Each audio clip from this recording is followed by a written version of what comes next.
মৰমৰ ছাত্ৰ ছাত্ৰীসকল, আমি বহু বছৰ ধৰি বা কেইবছৰমান ধৰি একেলেঠাৰিয়ে দেখিবলৈ পাইছোঁ যে আমাৰ দ্ৰুত পাঠৰ কুৱেশ্যন আহে। তোমালোকৰ দ্ৰুত পাঠৰ সন্নিৱিষ্ট যিকোনো জনগোষ্ঠীয়ে পালন কৰা দুটা উৎসৱৰ বিষয়ে লিখা। এতিয়া আমি ইয়াত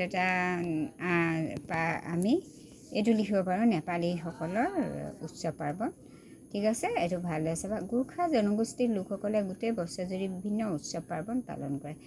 আমি যেনেকৈ প্ৰতিটো সম্প্ৰদায়ৰ লোকে বেলেগ বেলেগ ধৰণৰ উৎসৱ উদযাপন কৰে, ঠিক সেইধৰণে গোৰ্খা জনগোষ্ঠীৰ লোকসকলেও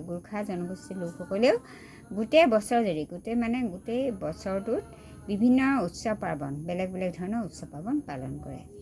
মহিলাসকলে পালন কৰা তীজ, এইটো কোনে পালন কৰে? মহিলাবিলাকে। তীজ পাৰিবাৰিক সম্বন্ধ নিকপ কপীয়া কৰা উৎসৱ বৰা দখৈ আৰু ভাতৃভগ্নী প্ৰেমৰ উৎসৱ তিহাৰ এই উৎসৱবোৰৰ অন্যতম। কি কৈছে? এই উৎসৱবোৰৰ ভিতৰত অন্যতম লেখত ল'বলগীয়া কি হৈছে?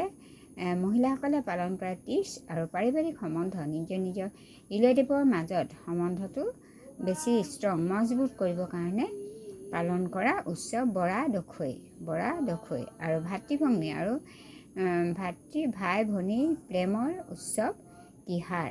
এইটো এটা উৎসৱ। তিনিটা তীজ, বৰা দখৈ আৰু তিহাৰ এই উৎসৱবোৰৰ অন্যতম লেখত ল'বলগীয়া যিমান উৎসৱ গোৰ্খা জনগোষ্ঠীৰ লোকসকলে বছৰেকত পালন কৰে, তাৰ ভিতৰত এই তিনিটা উৎসৱ খুব লেখত ল'বলগীয়া। ঠিক আছে। এই সম্প্ৰদায়ৰ দ্বাৰা প্ৰস্তুত কৰা চেলুটি আৰু পক্কু লগোৱা মাংসই আজি যথেষ্ট সমাদৰ লাভ কৰে। এই সম্প্ৰদায় যেনেকৈ আমাৰ বিয়া উৎসৱবিলাকত বিভিন্ন ধৰণৰ খাদ্য বনোৱা হয়, পিঠা পনা বনোৱা হয়, জা জলপান উলিওৱা হয়, ঠিক সেইদৰে এই নেপালী গোৰ্খাসকলে কি কৰে? চেলুটি আৰু পক্কু লগোৱা মাংসই আজি যথেষ্ট সমাদৰ লাভ কৰা দেখা যায়। আজিকালি এইবিলাক খুব চলে আৰু সকলোৱে এইবিলাক খাবলৈ খুব ভালো পায় আৰু আদৰি লয়। ঠিক আছে, এইখিনিয়ে লিখিলে তোমালোকে মাৰ্কছটো পাবলৈ সক্ষম হ'বা।